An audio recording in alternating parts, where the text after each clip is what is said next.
Assalamualaikum warahmatullahi wabarakatuh.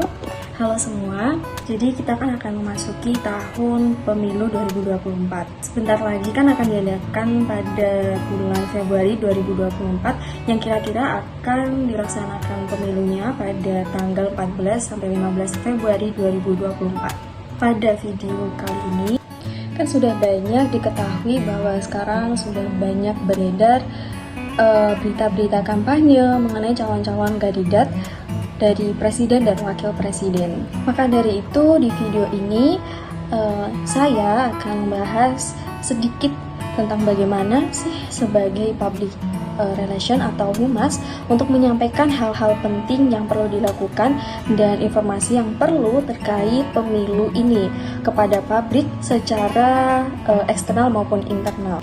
Oke, sebagai humas atau public relation ada beberapa hal penting yang perlu dilakukan terkait pemilu 2024. Yang pertama yaitu komunikasi yang jelas.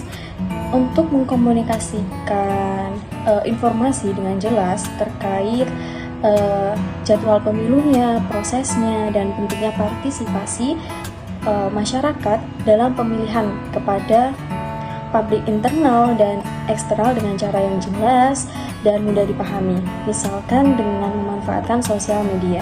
Kemudian yang kedua yaitu edukasi dan informasi. Jadi sebagai public relation atau sebagai humas perlu membuat kampanye edukasi untuk karyawan dan masyarakat umum tentang pentingnya hak suara, proses pemilihan, dan bagaimana mereka bisa terlibat dalam pemilu 2024. Kemudian yang ketiga yaitu mengenai transparansi dan netralitas. Sebagai public relation atau sebagai humas perlu memastikan komunikasi agar tetap netral dan transparan atau terbuka tanpa memihak kepada kandidat manapun, serta memberikan informasi yang akurat dan terpercaya. Kemudian yang keempat yaitu kemitraan dengan media.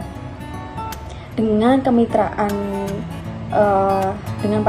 dengan media, jadi public relation harus bisa membangun hubungan baik dengan media untuk memastikan informasi yang disampaikan bisa mencapai audiens atau masyarakat yang lebih luas. Misal dengan membangun hubungan yang kuat dengan wartawan dan media melalui konferensi pers, siaran pers, atau kunjungan ke redaksi media terkait untuk memastikan mereka memiliki akses yang tepat terkait informasi terbaru terhadap pemilu 2024. Kemudian yang kelima yaitu memberikan dukungan kepada pihak yang berwenang. Sebagai public relation atau sebagai humas harus bisa bekerja sama dengan pihak terkait seperti KPU atau lembaga terkait lainnya untuk mendukung proses pemilu yang aman, adil, dan transparan atau terbuka. Kemudian yang keenam yaitu mengenai krisis dan respon yang cepat. Sebagai public relation atau sebagai humas perlu untuk menyiapkan strategi untuk menangani kemungkinan krisis atau isu yang mungkin muncul selama proses pemilu 2024 dengan respon yang cepat dan tepat pastinya.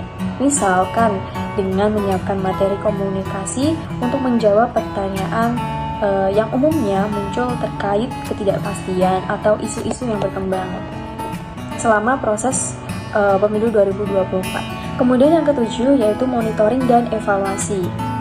Perlu untuk dilakukan pemantauan terus-menerus terhadap respon dan interaksi publik terhadap kampanye, serta evaluasi untuk memperbaiki strategi komunikasi yang digunakan untuk kedepannya.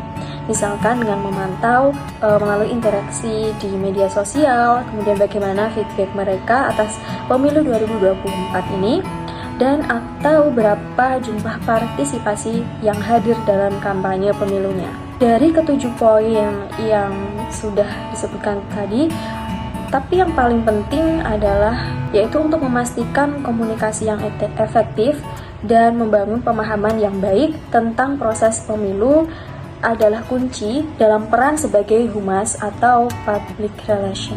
Kemudian bagaimana sih cara masyarakat harus menyikapi tahun politik 2024 nanti? Dan ada di sini ada beberapa poin bagaimana masyarakat harus dapat menyikapi peristiwa politik 2024 Poin pertama yaitu mengenai pendidikan politik. Sebagai masyarakat, perlu untuk meningkatkan pemahaman tentang isu-isu politik, platform partai, dan calon yang berlaga atau calon yang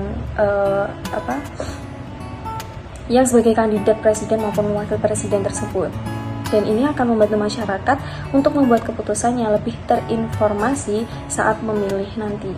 Kemudian yang kedua yaitu berpartisipasi aktif.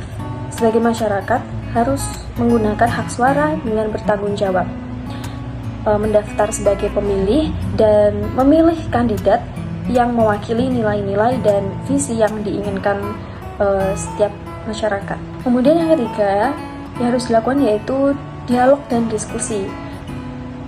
Sebagai masyarakat berhak untuk berdiskusi dengan orang lain tentang politik dengan cara yang terbuka dan menghormati pendapat orang lain pastinya. Dengan ini akan memperluas perspektif masyarakat dan pemahamannya tentang isu-isu yang ada. Kemudian yang keempat yaitu tentang kritis tapi objektif.